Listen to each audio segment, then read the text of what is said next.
ᱥᱟᱱᱟᱢ यूट्यूब ᱨᱮᱱ ᱥᱟᱱᱟम ᱜᱟᱛᱮ ᱠᱚ ᱥᱟᱹᱜᱩᱱ ᱫᱟᱨᱟᱢ ᱥᱟᱶᱛᱮ ᱥᱟᱹᱜᱩᱱ ᱥᱮᱛᱟᱜ ᱛᱮᱦᱮᱧᱟᱜ ᱜᱟᱞᱢᱟᱨᱟᱣ ᱨᱮᱱᱟᱜ ᱥᱟᱛᱟᱢ ᱫᱚ ᱦᱩᱭᱩᱜ ᱠᱟᱱᱟ ᱡᱮ ᱱᱚᱰᱮ ᱯᱮ ᱧᱟᱢ ᱮᱫᱟ WB ᱴᱮᱴ टॉप 15 ᱥᱟᱱᱛᱟᱞᱤ ᱯᱮᱰᱟᱜᱚᱜᱤ কোশ্চেন অ্যান্সার ᱠᱩᱠᱞᱤ ᱛᱮᱞᱟ ᱟᱠᱷᱲᱟ ᱪᱚᱞᱚ ᱛᱚᱵᱮ ᱛᱮᱦᱮᱧᱟᱜ ᱠᱩᱠᱞᱤ ᱛᱮᱞᱟ ᱟᱠᱷᱲᱟ ᱨᱮᱵᱚᱱ ᱧᱮᱞ ᱞᱮᱜᱮ ᱯᱳᱭᱞᱳ ᱠᱩᱠᱞᱤ ᱪᱮᱫ ᱢᱮᱱᱟᱜ ᱟᱠᱟᱫᱟ। ᱯᱳᱭᱞᱳ ᱠᱩᱠᱞᱤ ᱢᱮᱱᱟᱜ ᱟᱠᱟᱫᱟ ᱢᱤᱫ ᱨᱮ ᱠᱷᱟᱹᱞᱤ ᱢᱟᱱᱣᱟ ᱦᱚᱯᱚᱱ ᱜᱮ ᱯᱟᱹᱨᱥᱤ ᱥᱮᱬᱟ ᱨᱮᱱᱟᱜ ᱡᱟᱱᱟᱢ ᱛᱚᱨᱟ ᱚᱫᱷᱤᱠᱟর ᱢᱮᱱᱟᱜ ᱛᱟᱠᱚᱣᱟ ᱱᱚᱣᱟ ᱠᱟᱛᱷᱟᱭ ᱢᱮᱱ ᱟᱠᱟᱫᱟ। ऑप्शन नंबर रे मेना कदिया जे ब्लूमफील्ड दोसार रे मेना कदिया मैकलिन तेसार रे मेना कदिया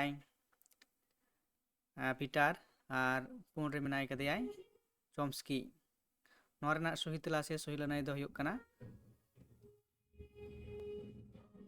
चॉम्स्की ऑप्शन नंबर पुरना सही तेला इना तायम कुकली बन नेला बार रे कुकली नंबर माचेद आ मानवा मनुसाड़ेस पढ़ाव चेदा लाक्ति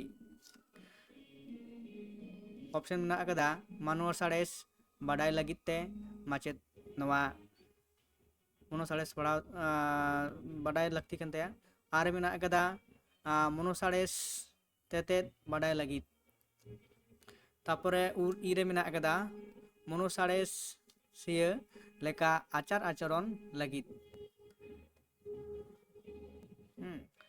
तापरे मेना अकदा पूरे मनुसाड़ेस सिय धाराते पढ़ाव लगी माचेद मिदटांग क्लास रन पठुआ के पढ़ाव कोआ नोआ लई चोयदा छे धाराते चेद धाराते नोआ ना सही तेला दो हुयुग कना ऑप्शन नंबर पूरेना मनुसाड़ेस धाराते पढ़ाव लगित ते माचेदा चेद लगती कना जे मनुसाड़ेस बाडाय ओना धारा बाडाय दरकार जे चेद लेकाते गिद्रा को पढ़ाव को हुयुगा।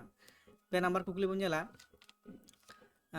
पार्सी चर्चा तलाते ओका बढ़ती आ ऑप्शन नंबर मुद्रेना साबाद भंडार आर मेना कदा मेनेद भंडार और जल भंडार और ओका बांग नोना सही तेला दो हुयुग कना ओका हो बांग तापर हुयुग कना पर कुकली पुन नंबर कुकली पार्सी धाराते ऑल आर पढ़ाव तलाते पार्सी रेना जहां रूप ᱧᱟᱢᱚᱜᱼᱟ कोड़ा रूप ᱧᱟᱢᱚᱜᱼᱟ मिद नंबर रेना पार्सी रेना दृष्टि निर्भर रूप आर मेना कदा पार्सी रेना ध्वनि रूप इरे मेना कदा ओ आर बनार तार नोआ किन जहां मेना कदा नोआ किन बनार मिले नोआ किन होई दाड़ेया और ओ उ रे मेना कदा ओका हो बांग नोआ ना सही तेला से सही लनाई दो हुयुग कना ऑप्शन नंबर पार्सी रेना दृष्टि निर्भर रूप है तो चेद होइना जे पार्सी धाराते ऑल आर पढ़ाव तलाते पार्सी रेना जहां रूप ᱧᱟᱢᱚᱜᱼᱟ ओना रूप दो हुयुग कना तेला लेकाते चेद लेदाय पार्सी रेना दृष्टि निर्भर रूप। चलो तबे इन तायम कुकली बन नेला कुकली नंबर 9 रे मेना अकदा अवरोही पांथा रेया उर्गन को अवरोही पांथा रेया उर्गन और मेना अकदा पार्सी रनोड़े अनुसरणा आरे मेना अकदा रनोड़ पार्सी अनुसरणा इरे मेना अकदा गिद्रा पक्षे उपयोगी और उरे मेना अकदा रनोड़ पढ़ाव आकर्षणोआ नोरना सही तेला से सही लनाई दो हुयुग कना ऑप्शन नंबर ओरेना पार्सी रनोड़े अनुसरणा। पर कुकली बन नेला पर कुकली मेना 3 नंबर रे विशेष चाहिदा आन पठुआ लगित माचेद चेद व्यवस्था हतावा ऑप्शन नंबर और मेना कदा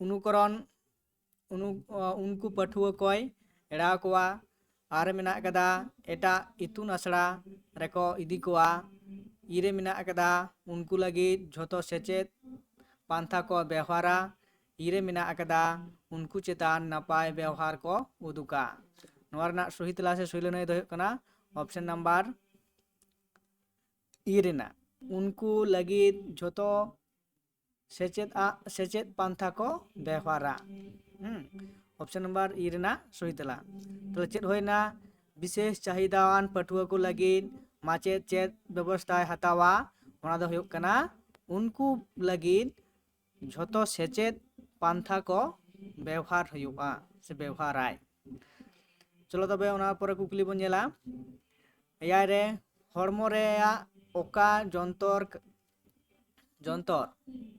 जंत्र कथा लय लगित विशेष कायते लगती कना। ऑप्शन नंबर मेना कदा बाक जंत्र बा जंतर, आरे मेना कदा बहक, इरे मेना कदा आंजोम जंतर और उरे मेना कदा एटा जंतर। नोरना सही तेला से सही लनाई दो हुयुग कना ऑप्शन नंबर और ना सही तेला बाक जंतर। ताले चे होइना हड़मो रेया ओका जंतर कथा लय लगित विशेष कायते लगती कना। नोना सही तेला दो हुयुग कना बाक जंतर बा जंत्र। इन पर कुकली बन नेला 9 नंबर कुकली शिक्षण उपकरण से दुरीब हिसाब मॉडल व्यवहार एका लगती। ऑप्शन नंबर रेना कदा बांग नेनेल पाठुआ को लगिद, आरे मेना कदा सानाम को लगिद, इरे मेना कदा नेनेल गिद्रे को लगिद और उरे मेना कदा विशेष चाहिदा गिद्रे को लगिद। नोआ रेना सही लनाई से सही तेला दो हुयुग कना ऑप्शन नंबर बांग नेनेल पाठुआ को लगिद। ऑप्शन नंबर और रेना सही तेला ताहले चेना जे शिक्षण उपकरण हिसाब मॉडल व्यवहार एका लगती।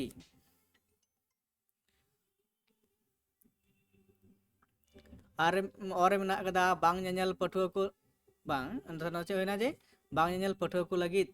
हाँ नितबन 8 नंबर कुकली पाठुआ गाते उनको चेतान ओका लेका व्यवहार आको। ऑप्शन नंबर उनको तंगी कोआ, आरे मेना कदा उनको चेतान जत्नशीलोआ, इरे मेना कदा उनको चेतान जत्नशील और लहा सेद चलाव रे गड़ो कोआ। ऑप्शन नंबर उरे मेना कदा उनको साव सगये तोपाका। नोआ रेना सही तेला से सही लनाई दो हुयुग कना ऑप्शन नंबर उरेना उनको साव सगये तोपाका। तब जे पाठुआ गाते उनको चेतान ओका लेका व्यवहार आको। नोरना सही तेला दो हुयुग कना उनको साव सगये तोपाका। इन पर कुकली नंबर हुयुग कना गेल टुडा दो तिना लेकाना माने टुडा चिकी। ऑप्शन लेना दा बार लेकाना, आरे मेना कदा पे लेकाना, इरे मेना कदा मोड़े लेकाना, उरे मेना कदा अडी लेकाना। नोरना सही तेला से सही लनाई दो हुयुग कना बाल लेकाना। टुडा दो तिना लेकाना उना तेला दो हुयुग कना बार लेकाना। इन पर कुकली मेना कदा